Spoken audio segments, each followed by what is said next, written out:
जो प्राचीन कवि करने जा रहे हैं उनका नाम है विद्यापति। और आज हम विद्यापति और उनके पदों की सप्रसंग व्याख्या करेंगे। लेकिन सबसे पहले हम विद्यापति जी के बारे में कुछ जरूरी जो चीजें हैं वो जान लेते हैं। बेटा, जो विद्यापति जी हैं इन्हें आदिकाल और भक्ति काल के ही संधि कवि कहे जाते हैं। इसका मतलब ये हुआ कि इनकी रचनाओं में हमें आदिकाल और भक्ति काल दोनों का प्रभाव देखने को मिलता है। अब हम बात करते हैं इनके जीवन परिचय की।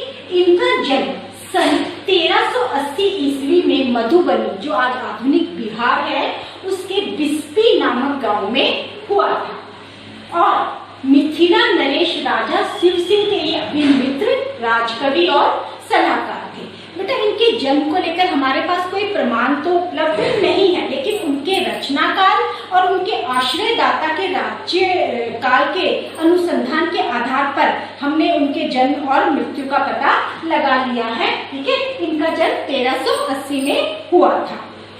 विद्यापति बचपन से बहुत ही तेज बुद्धि के थे और तर्कशील थे, और साहित्य, संस्कृति, संगीत, ज्योतिष, इतिहास, दर्शन, न्याय, भूगोल आदि के प्रकांड पंडित थे।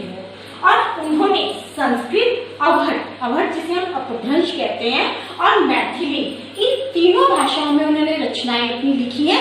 इसके अलावा उस समय की जितनी भी समकालीन भाषाएं थी उनका भी उनको पूरा ज्ञान था। राजा शिव सिंह, जो जिनके ये आश्रयदाता रहे, और इनकी विदुषी पत्नी थी लखीमा देवी, की ओर से इन्हें पूर्ण सम्मान प्राप्त था, और 1460 में इनकी मृत्यु हो गई थी। अब हम बात करते हैं इनकी रचनाओं की। तो इनकी जो प्रमुख रचनाएं हैं वो है कीर्ति लता, कीर्ति पताका, पुरुष परीक्षा, भू परिक्रमा, पद आदि। अगर अब हम इनकी साहित्यिक विशेषता की बात करते हैं तो बेटा, तो विद्यापति के जो पद हैं वो मिथिला क्षेत्र के लोक व्यवहार में और सांस्कृतिक अनुष्ठानों में पूरी तरह से रच बस गए हैं। उनके पदों की पंक्तियां वहां अब मुहावरे बन गई हैं। उन्होंने अपनी जो पुस्तक है उसमें उन्होंने राधा कृष्ण के प्रेम से लौकिक प्रेम के विभिन्न रूपों का चित्रण किया है। इसके अलावा उन्होंने विभिन्न देवी देवताओं की भक्ति, प्रकृति की मनोहर छवि, इनके अपूर्व रचना कौशल, प्रतिभा और कल्पनाशीलता के ये परिचायक रहे हैं। विद्यापति, जिसको हम आदिकाल और भक्ति काल का संधि कवि कहते हैं, और इनका भाव पक्ष बहुत ही प्रबल है। बात करें इनकी भाषा शैली की तो बेटा, इनका अपनी भाषा पर पूर्ण अधिकार था।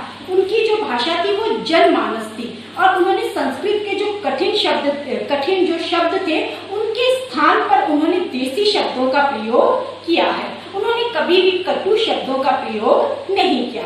विशेषता वैसे ये मैथिली भाषा के कवि थे, लेकिन इनकी जो भाषा थी वो जन भाषा थी, और संस्कृत के मैंने बताया ना क्लिष्ट शब्दों के स्थान पर इन्होंने देसी शब्दों का प्रयोग किया है। इसके अलावा जो इन्होंने मैथिली में तो लिखा ही लिखा, इसके अलावा इन्होंने संस्कृत और अपभ्रंश भाषाओं में भी पर्याप्त साहित्य की रचना करी है। विद्यापति शब्दों के पारखी थे और कहावतों के प्रयोग में भी सिद्धहस्त थे, और उन्होंने जिस तरह का काव्य भाषा अपनी उसमें रचनाओं में दी गई है उनका अनुसरण परवर्ती कवियों ने भी किया है। इनके काव्य में अलंकारों का सहज और स्वाभाविक प्रयोग हुआ है। इनकी प्रतीक योजना भी बहुत ही आकर्षक रही है। तो ये थी, मैंने आज आपको इनके जीवन परिचय और इनकी रचनाएं, फिर इनकी साहित्यिक जो विशेषता थी, इनकी भाषा के बारे में बताया। अब हम पाठ्य पुस्तक में संकलित जो इनके 3 पद दिए गए हैं उनकी अब हम सप्रसंग व्याख्या करेंगे। अब देखिए बेटा, आप अपनी स्क्रीन पर देख रहे होंगे कि विद्यापति का जो पहला पद दिया हुआ है, तो ये पद है के पतिया ले जायत रे मोरा प्रियतम पास। आप ये जो भाषा देख रहे हो बेटा, ये मैथिली में लिखा हुआ है। ठीक है, तो हम सबसे पहले इसका प्रसंग लिखेंगे। तो हम प्रसंग में लिखेंगे कि प्रस्तुत पद विद्यापति द्वारा रचित पद से अवतरित है। अब हमने ये कवि का नाम और कविता का नाम लिख दिया। अब हम संदर्भ बताएंगे। इस पद में विरहिणी नायिका के हृदय के उद्गारों को प्रकट करते हुए बताया है कि वह अत्यंत दुखी और कातर है। उसका हृदय प्रियतम द्वारा हर लिया गया है।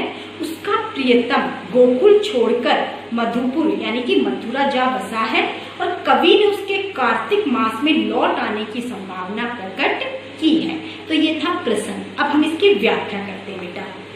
पहली पंक्ति देखिए, के का मतलब होता है कौन, पतिया, पतिया का मतलब होता है बेटा पत्र, लय जायत रे, लय जायत रे का मतलब होता है ले जाए, मोरा का मतलब होता है मेरा। तो इसका मतलब हुआ कि सावन मास चल रहा है और विरहनी राधा का हृदय प्रिय विरह के कारण बहुत ही बेचैन हो रहा है। राधा अपनी सखी से कह रही है, हे सखी, ऐसा कौन व्यक्ति होगा जो प्रियतम तक मेरा प्रणय पत्र ले जाए। अब दूसरी पंक्ति देखिए बेटा, ये नहीं सहे असह दुख रे भेल सावन मास। अब देखो, ये का मतलब होता है हृदय, सहे का मतलब होता है बेटा सहना, और सावन मास का मतलब होता है सावन का महीना।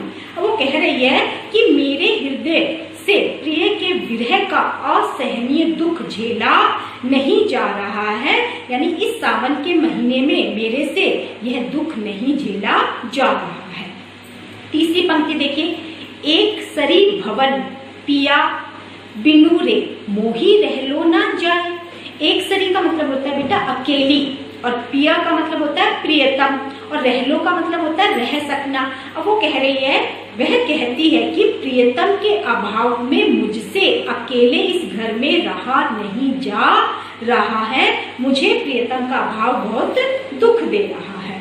चौथी लाइन में देखो, मोर मन हरि हर लय गेल रे अपनो मन गेल। अब हर लय गेल इसका मतलब होता है हर कर ले गए, और जो लास्ट उसकी इसी पंक्ति में जो आखिरी है गेल, उसका मतलब होता है बेटा चले गए। अब वो कह रही है कि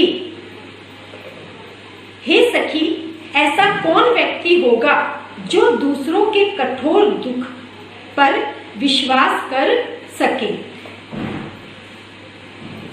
वो कह रही है कि मोर मन हरि हर लय गेल रे, यानी मेरे मन को तो हर कर श्री कृष्ण अपने साथ में ले गए हैं।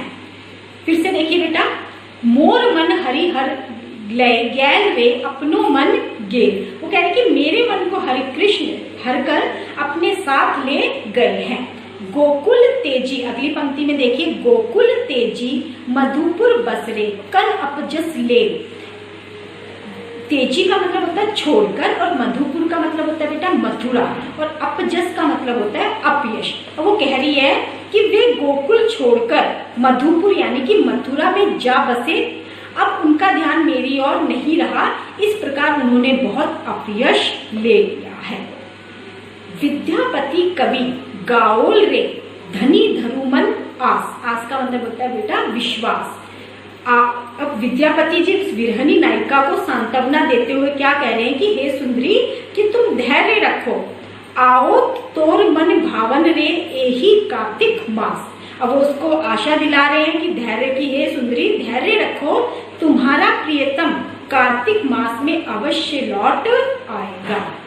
यहाँ हमने व्याख्या करी। अब हम करते हैं काव्य सौंदर्य। तो काव्य सौंदर्य में सबसे पहले हम लिखेंगे कि विरहनी के लिए सावन मास विशेष कष्टदायक होता है, उसकी विरह की अग्नि धधक उठती है। दूसरा हम लिख सकते हैं इसमें कि विरहनी नायिका को कवि द्वारा प्रिय मिलन का आश्वासन देना एक नया इसमें प्रयोग देखने को मिल रहा है हमें। इसके अलावा इसकी भाषा मैथिली है, रस वियोग श्रृंगार रस है। अब अलंकार की बात करें तो बेटा धनी धरु मोर मन, जहाँ पर वर्ण की आवृत्ति हो रही है बार बार, वहां पर अनुप्रास अलंकार है। उसके बाद हरिहर, ठीक है, जहाँ ये लिखा हुआ है हरिहर 5वीं लाइन में, यहाँ पर यमक अलंकार है, ठीक है। उसके बाद इस तरह से आपने ये काव्य सौंदर्य कर दिया।